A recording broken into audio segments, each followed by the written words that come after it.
دیار ساڵتانی بێوسلااو لە ئێوە و لە گەرانی NRT دیارە لە ماوەی ڕابردوودا بڕیار بوو کە وەزارەتی پەروەردە عێراق وانەی عەرەبی داخل نەکات و هەروەها ئەم خوێندکارانەی کە لە پشتی میشەوەن هەر بۆ هۆکارە گرتبوون ڕێزای ئەنجامدا هۆکارەکەشی بۆ ئەگرێتەوە کە تا ئێستا کە نیوەی وەرز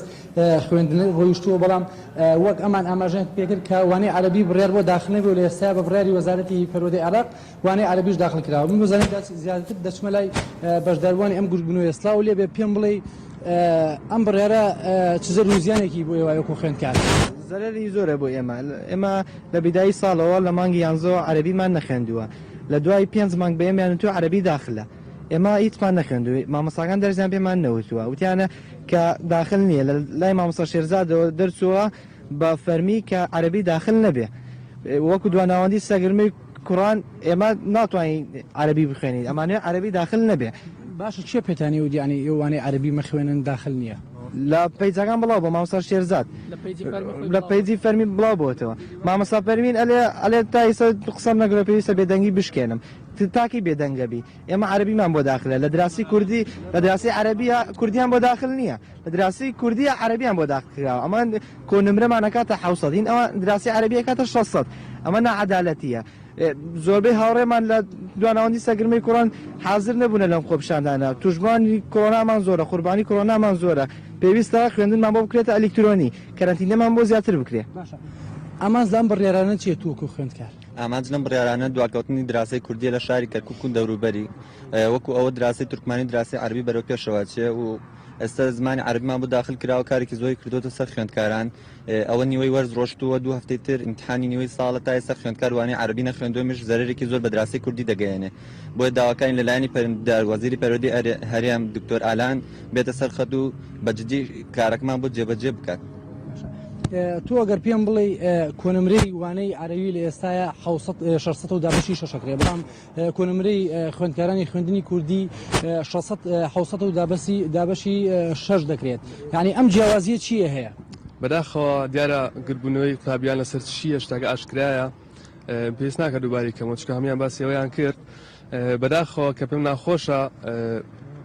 زەربەیەکی گەورە بەر خوێندنی کوردی کەوتووە لە کەرکووکە لە شاری کەرکووکە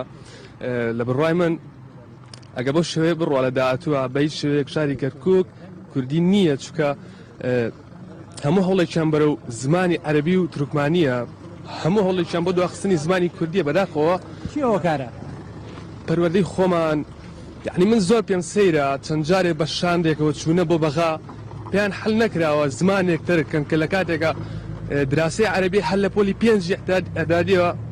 تەرکە نایخوێنن هەر ینی ئیتمایشیان بۆی نییە گرنگێکی ئەوتیان نییە لای یعنی پێم سەیرە ئێمە هەر باشە من پێ دەڵێم من بەڕای من لە 5 بۆ 6 ساڵی داهاتووە خوێندنی کوردی بمێنێ زۆر زۆر باشە لە شاری کەرکووک لەو باوەڕێیان بە هیچ شێوەیەک نامێنێ چکە ئەو هۆکارانی کەوا ئەکەن شاری کەرکووک کوردی بێ ئەلەمانەوە دەست پێکات تێگەی لە من کە ئەمانە ئاوا بوو قوتابیان ئەوە هەمویان هاتنە سەر جادە و بۆ پێش قوتابخانەکانیان گوتبوونیان ئەنجامدا ناخۆشە بێت دیارە منەمێ ئاماژە بۆ بکەم کە لە ماوەی ڕابردووە شاندی هەرێم و وەروە بە بەشداری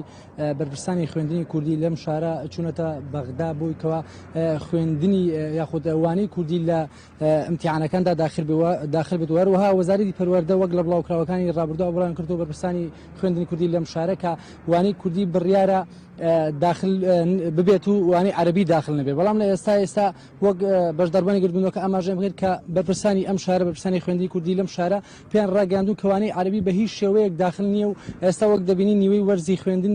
لە کەرکووکدا کۆتای پێدا و تازە بە تازە وەزارەتی پەروەردەی عێراق پێیان ڕاگەاندووە کە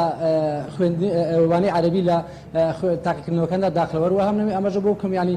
جیاوازیەک لە خوێندنی عەرەبی و کوردیە هەیە ئەوەی کە وانەی عەرەبی لە کۆنمرەکانی 600 ببورن 600 کۆنمرەیەک واتە لە 6 وانە تاقیکردنەوە ئەنجام دەدەن بەڵام خوێندنی کوردی لە کۆی کۆنمرەکانی 600 بۆ ئێمەش گرفتی گەورەی بۆیان دروست کردو واتە وانەیەک زیاتر لە چاو خوێندنی عەرەبیەوە باڵێ نوشگانەمە دیار لە کەرکووک دگەلمە بۆ گەلێکی سپاس لەسەر زانیاریەنتە.